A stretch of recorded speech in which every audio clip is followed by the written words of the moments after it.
Vittorio Frescobaldi. Are you by chance related to the Frescobaldi family? Yeah, yes, I am. Your hashtag is going to be baby Frescobaldi. Oh, I'm loving it. Okay. Italian Wine Podcast. Chin Chin with Italian wine people.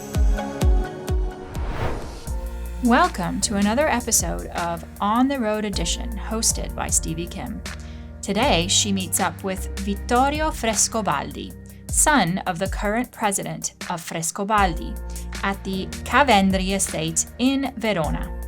They talk about Vittorio's career and the decision to bring Bordeaux to Italy. Okay, we're back. Vendri, as you know, this is where I got married. You probably don't know. I got married probably before you were born. How old are you? I'm 29. 29. And what is your name? I'm Vittorio Frescobaldi.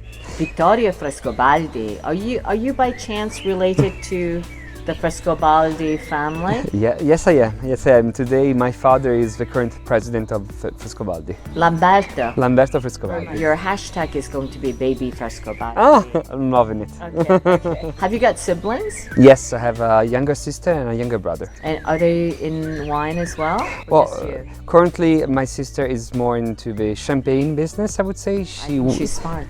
Yes. And my brother just finished university, so he's gonna get into the game quite soon, I think.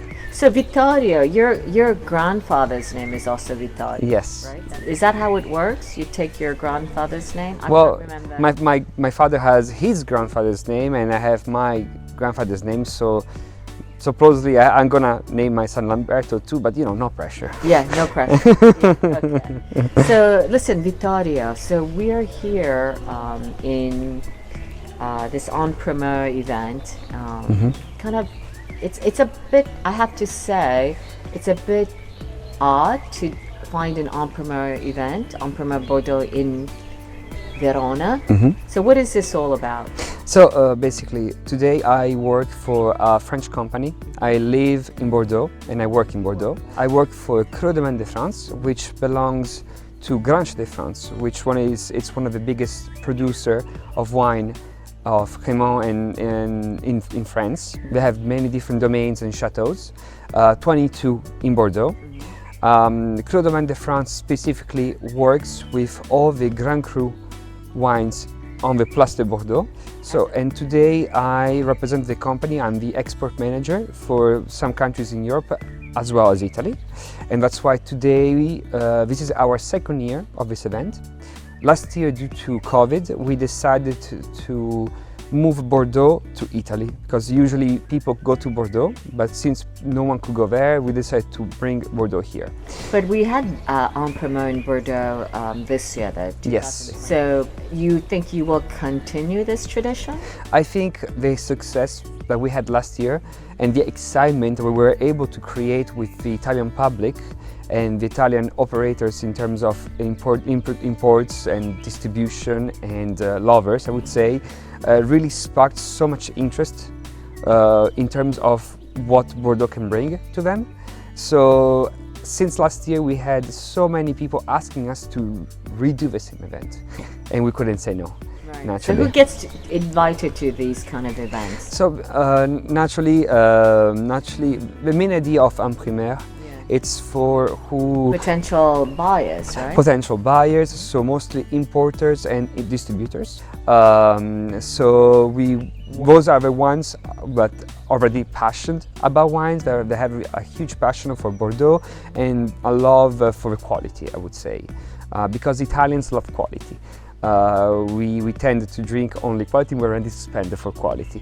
So that's why Bordeaux and En Primeurs resonate so much with the Italian community today. So tell me a little bit, give me a skinny recap of what's going on here today. How many wines? Yes, so we were lucky enough, since Bordeaux came back to Bordeaux, En Primeurs came back to Bordeaux this year, we were lucky enough to still have 100 chateaux to give us samples. And as well, Chateau Figeac decided today to be with us because of the amazing return on press and reviews that we had last year. So this became quite a very qualitative event in the eyes of everyone. So is Figeac the only represented producer? Yes, for this year, yes. Yeah. Next year, we have already some ideas of how we can always improve on the event, naturally. But yes, Figeac is the only one this year, for now. And so today, the event started at 10, and we had 2 master classes with Luca Gardini, the ex-best sommelier of the world in 2010. And then in the afternoon we're going to have other 2 master classes, 3 master classes with Gabriele Gorelli. But we're so lucky that they are here, because the passion that they have for wines really resonates with all the clients and people that were able to listen to them today. So they're quite an amazing support, and we're very lucky to have them here today. Okay, so have you already set the date for next year? Will it be back in Verona? Yes, I think everyone asking me why Verona. Yeah, why Verona? Why Verona? Because everyone knows. For me, why not Verona? Yeah, exactly. Why not for Verona? everybody? Why Verona? I think it's a place where when everyone thinks about wine today, or the wine world, everyone thinks of Verona, probably due to also Vinitaly, naturally. But Verona, it's easy to arrive. It's historic. We are in a quite beautiful wine region here, so it has all the checks. Why not here, basically? Right. So and we're lucky enough to be in this beautiful villa. And if you want to know, the villa belongs to the son of a cousin of my grandmother. Oh yeah, why? Of course, you guys are all. It's like so incestual, Yeah. you guys. Everybody is married to the other. Exactly. Everybody's a cousin. Exactly. So we are with family today. One last question. Give us kind of a small overview of the 21 vintage. Well, 21 vintage is well known as of Italy and as of here as a vintage were quite a bit at the beginning, I would say, of the in April, especially suffered from some frost. And then during the summer we had some mild, some dry weather and some rain at the end. We are very afraid of the rain during the harvest. Some very courageous chateaux decided to not pick too early, and they were well paid off by the quality that we received. So this year I would say we are back to what Bordeaux used to be, I would say, so a much fresher wine, much more elegant wine, not very bodybuilded, but with so much more elegance, I would say, this year. Let me ask you one last personal question. When did you decide to get into the wine business? Well, interestingly enough, my father, I grew up naturally in Florence and the chateaus, the vineyards and everything, but my father never pushed this on me or my siblings. He wanted us to make our own choices in terms of what we wanted to do when we were older in terms of what jobs. What did you study? I studied international business in Providence, in America, in Rhode Island, US. And then I came to Bordeaux for a master program for wine management. No, it's Bordeaux Scienza Agro. Okay. It's called ENITA, which is more an engineer school for wine. And then when I arrived in Bordeaux, I think there was so much passion doing the master program on the wines and so on, that maybe 100% sure that I really wanted to be in this world and to discover exactly.